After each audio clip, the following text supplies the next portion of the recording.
ആകാശവാണി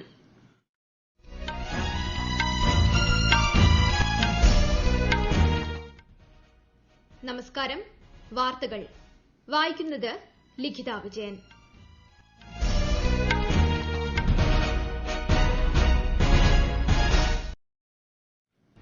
പ്രധാന വാർത്തകൾ. രാജ്യത്തെ ഭക്ഷ്യസുരക്ഷയുടെ അടിസ്ഥാന ഘടകങ്ങളായ താങ്ങുവിലയും ഭക്ഷ്യധാന്യങ്ങളുടെ സംഭരണവും സംരക്ഷിക്കാൻ ഭരണകൂടം പ്രതിജ്ഞാബദ്ധമെന്ന് പ്രധാനമന്ത്രി നരേന്ദ്രമോദി. ഇന്ത്യ അന്താരാഷ്ട്ര ഭക്ഷ്യ കാർഷിക വാരാചരണം കേന്ദ്രമന്ത്രി നരേന്ദ്രസിംഗ് തോമർ ഉദ്ഘാടനം ചെയ്തു. കേരളത്തിൽ ഇന്ന് 7283 പേർക്ക് കോവിഡ് സ്ഥിരീകരിച്ചു. 6767 പേർക്ക് രോഗമുക്തി. പിന്നാക്ക വിഭാഗങ്ങൾക്ക് സംരക്ഷണം ഉറപ്പാക്കുന്ന പദ്ധതികളാണ് സർക്കാർ നടപ്പാക്കുന്നതെന്ന് മുഖ്യമന്ത്രി പിണറായി വിജയൻ. ഐപിഎല്ലിൽ ടോസ് നേടിയ കൊൽക്കത്ത മുംബൈയ്ക്കെതിരെ ബാറ്റിംഗ് തിരഞ്ഞെടുത്തു. വാർത്തകൾ വിശദമായി. രാജ്യത്തെ ഭക്ഷ്യസുരക്ഷയുടെ അടിസ്ഥാന ഘടകങ്ങളാണ് താങ്ങുവിലയും ഗവൺമെന്റിന് കീഴിലുള്ള ഭക്ഷ്യധാന്യങ്ങളുടെ വാങ്ങലുമെന്ന് പ്രധാനമന്ത്രി നരേന്ദ്രമോദി. ഇവയെ സംരക്ഷിക്കാൻ ഭരണകൂടം പ്രതിജ്ഞാബദ്ധമാണ്. ലോക ഭക്ഷ്യദിനത്തോടനുബന്ധിച്ചുള്ള പ്രത്യേക പരിപാടിയിൽ പങ്കെടുത്ത അദ്ദേഹം ഭക്ഷ്യ കാർഷിക സംഘടനയുടെ 75ാം വാർഷികത്തിന്റെ സ്മരണാർത്ഥം 75 രൂപയുടെ പ്രത്യേക നാണയം പുറത്തിറക്കി. അടുത്തിടെ വികസിപ്പിച്ച 8 വിളകളുടെ 17 പോഷക സമ്പുഷ്ട ഇനങ്ങൾ അദ്ദേഹം രാഷ്ട്രത്തിന് സമർപ്പിച്ചു. വിശദാംശങ്ങളുമായി കരോൾ എബ്രഹാം. കോവിഡ് മഹാമാരി കാലത്തും ഭക്ഷ്യവിതരണ ശൃംഖല തകരാതെ കാത്തതിൽ രാജ്യത്തെ കർഷകർ വലിയ പങ്ക് വഹിച്ചതായി അഭിപ്രായപ്പെട്ട പ്രധാനമന്ത്രി കർഷകരെ ഭക്ഷ്യവിപ്ലവത്തിലേക്കുള്ള ഭരണകൂടത്തിന്റെ യാത്രയിലെ പ്രധാന ഘടകങ്ങളിലൊന്നായി വിശേഷിപ്പിച്ചു. പോഷണക്കുറവ് ഉയർത്തുന്ന വെല്ലുവിളികളെ മറികടക്കാൻ ഭക്ഷ്യ കാർഷിക സംഘടന നടത്തുന്ന ആത്മാർത്ഥ ശ്രമങ്ങൾക്കുള്ള 130 കോടി ഭാരതീയരുടെ ബഹുമാനമാണ് ഇന്ന് പുറത്തിറക്കിയ പ്രത്യേക നാണയമെന്ന് അദ്ദേഹം അഭിപ്രായപ്പെട്ടു. ജൽജീവൻ ദൌത്യത്തിന് കീഴിൽ എല്ലാവർക്കും ശുദ്ധജലം, 11 കോടി ശൌചാലയങ്ങളുടെ നിർമ്മാണം, ഇന്ദ്രധനുഷ് ദൌത്യത്തിന് കീഴിൽ എല്ലാവർക്കും പ്രതിരോധ കുത്തിവയ്പ്, 1 രൂപയുടെ സാനിറ്ററി പാഡുകൾ, പെൺകുട്ടികൾക്കുള്ള വിദ്യാഭ്യാസത്തിന് പ്രത്യേക ഊന്നൽ തുടങ്ങിയ നടപടികൾ രാജ്യത്തെ എല്ലാ വിഭാഗം ആളുകളുടെയും സമഗ്ര വളർച്ചയ്ക്ക് വഴി തുറന്നു.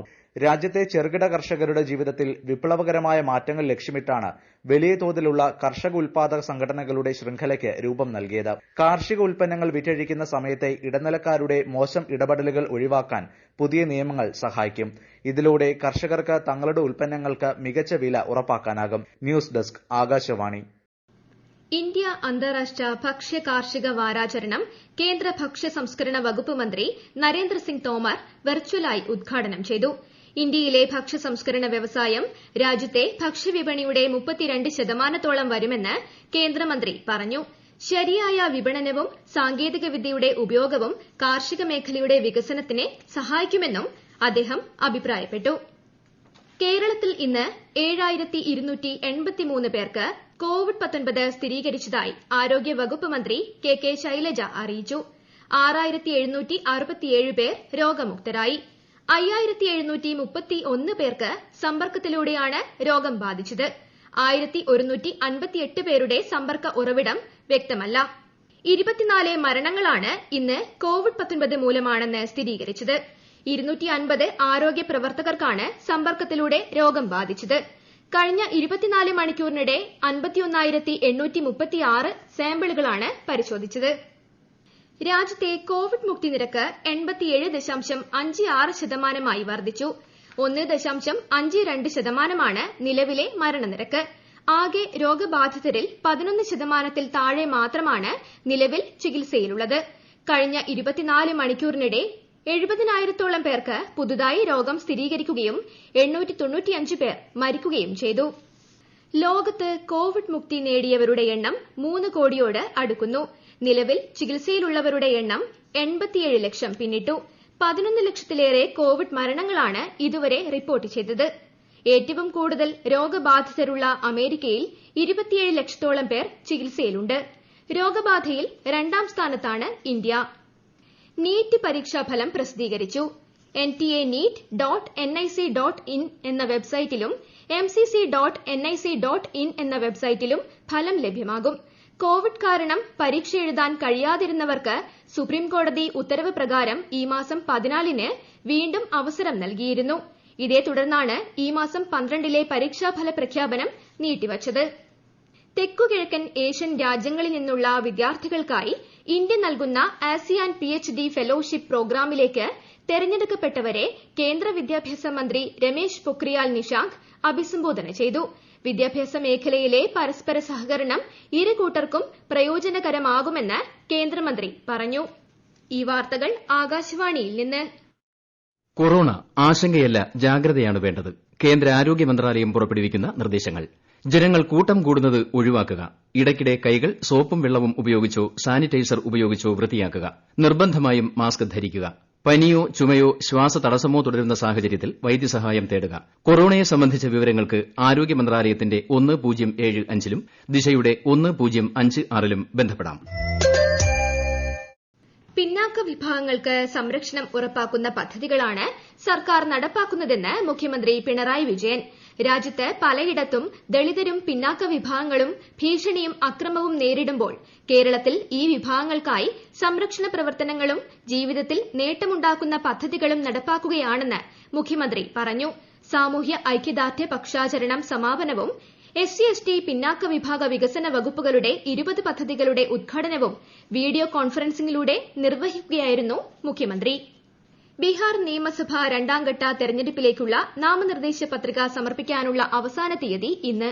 94 മണ്ഡലങ്ങളിലേക്കാണ് രണ്ടാംഘട്ടത്തിൽ തെരഞ്ഞെടുപ്പ്. സൂക്ഷ്മ പരിശോധന നാളെ നടക്കും. ഈ മാസം 19 വരെ പത്രിക പിൻവലിക്കാം. നവംബർ 3-നാണ് തെരഞ്ഞെടുപ്പ്. ആദ്യഘട്ട തെരഞ്ഞെടുപ്പ് നടക്കുന്ന 71 മണ്ഡലങ്ങളിൽ പ്രചാരണം ആവേശകരമായി മുന്നേറുകയാണ്. ഡൽഹിയിൽ കൂടുതൽ കോളേജുകൾ സ്ഥാപിക്കാൻ സഹായിക്കുന്ന തരത്തിൽ സർവകലാശാല നിയമത്തിൽ ഭേദഗതി വരുത്തണമെന്നാവശ്യപ്പെട്ട് മുഖ്യമന്ത്രി അരവിന്ദ് കെജ്രിവാൾ കേന്ദ്ര വിദ്യാഭ്യാസ മന്ത്രി രമേശ് പൊഖ്രിയാൽ നിഷാങ്കിന് കത്തയച്ചു. ഡൽഹിയിൽ എല്ലാ വർഷവും 2.5 ലക്ഷം കുട്ടികൾ ഹയർ സെക്കൻഡറി പാസ്സാവുന്നുണ്ട്. എന്നാൽ ഇവിടെ 1.25 ലക്ഷം കോളേജ് സീറ്റുകളേ നിലവിലുള്ളൂ. കൂടുതൽ വിദ്യാർത്ഥികൾക്ക് ഉന്നത വിദ്യാഭ്യാസത്തിന് അവസരം നൽകാൻ കൂടുതൽ കോളേജുകൾ ആരംഭിക്കേണ്ടതുണ്ടെന്നും ശ്രീ കെജ്രിവാൾ ആവശ്യപ്പെട്ടു. തുലാമാസ പൂജകൾക്കായി ശബരിമല ക്ഷേത്രനട തുറന്നു. കോവിഡിന്റെ പശ്ചാത്തലത്തിൽ ദർശനം സുഗമമായി നടത്തുന്നതിനുള്ള എല്ലാ ക്രമീകരണങ്ങളും പൂർത്തിയാക്കിയിട്ടുണ്ടെന്ന് മുഖ്യമന്ത്രി പിണറായി വിജയൻ അറിയിച്ചിരുന്നു. വെർച്വൽ ക്യൂ സംവിധാനം വഴി രജിസ്റ്റർ ചെയ്ത 250 ഭക്തർക്കാണ് ഒരു ദിവസം ദർശനം അനുവദിക്കുന്നത്. ദർശനത്തിനെത്തുന്നതിന് 48 മണിക്കൂറിനുള്ളിൽ ലഭിച്ച കോവിഡ് നെഗറ്റീവ് സർട്ടിഫിക്കറ്റ് ഹാജരാക്കണം. മല കയറാൻ പ്രാപ്തരാണെന്ന മെഡിക്കൽ സർട്ടിഫിക്കറ്റും ദർശനത്തിനെത്തുന്നവർ കരുതണം. കോവിഡ് മാനദണ്ഡങ്ങളും പാലിക്കണം. ആന്ധ്രാപ്രദേശിൽ കഴിഞ്ഞ ദിവസങ്ങളിൽ പെയ്ത ശക്തമായ മഴയിൽ വ്യാപക നാശനഷ്ടം രേഖപ്പെടുത്തി. 6 ജില്ലകളിലായി 450 ഗ്രാമങ്ങളെ വെള്ളക്കെട്ട് ബാധിച്ചു. 100 കണക്കിന് കിലോമീറ്റർ റോഡ് നശിച്ചു. കിഴക്കൻ ഗോദാവരി ജില്ലയിൽ മാത്രം 1600 ഹെക്ടർ പച്ചക്കറി കൃഷിയും 1300 ഹെക്ടർ നെൽകൃഷിയും നശിച്ചതായാണ് റിപ്പോർട്ട്.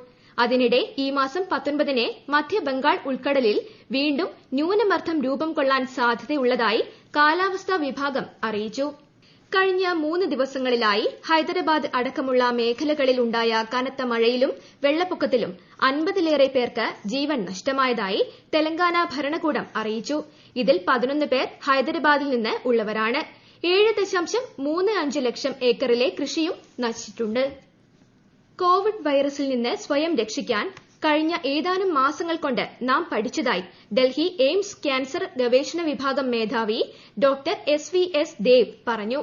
മാസ്കുകൾ ധരിക്കുക, കൈകൾ വൃത്തിയാക്കുക, സാമൂഹിക അകലം പാലിക്കുക തുടങ്ങിയ ശീലങ്ങൾ നാം പിന്തുടരണമെന്നും അദ്ദേഹം ആകാശവാണി വാർത്തകളോട് പറഞ്ഞു. IPL ക്രിക്കറ്റിൽ ടോസ് നേടിയ കൊൽക്കത്ത നൈറ്റ് റൈഡേഴ്സ് മുംബൈ ഇന്ത്യൻസിനെതിരെ ബാറ്റിംഗ് തിരഞ്ഞെടുത്തു. അബുദാബിയിലെ ഷെയ്ഖ് സയ്യിദ് സ്റ്റേഡിയത്തിലാണ് മത്സരം. പോയിന്റ് പട്ടികയിൽ രണ്ടാമതുള്ള മുംബൈ ഇന്ന് വിജയിച്ചാൽ 12 പോയിന്റുമായി ഒന്നാമത് എത്തും. 7 കളികളിൽ 4ാം വിജയവുമായി പട്ടികയിൽ 4ാം സ്ഥാനത്താണ് കൊൽക്കത്ത. പ്രധാന വാർത്തകൾ ഒരിക്കൽ കൂടി.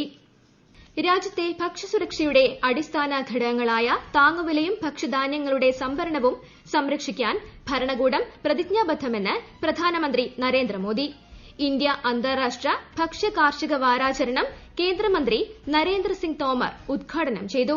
കേരളത്തിൽ ഇന്ന് 7283 പേർക്ക് കോവിഡ് സ്ഥിരീകരിച്ചു. 6767 പേർക്ക് രോഗമുക്തി. പിന്നാക്ക വിഭാഗങ്ങൾക്ക് സംരക്ഷണം ഉറപ്പാക്കുന്ന പദ്ധതികളാണ് സർക്കാർ നടപ്പാക്കുന്നതെന്ന് മുഖ്യമന്ത്രി പിണറായി വിജയൻ. IPLൽ ടോസ് നേടിയ കൊൽക്കത്ത മുംബൈക്കെതിരെ ബാറ്റിംഗ് തിരഞ്ഞെടുത്തു.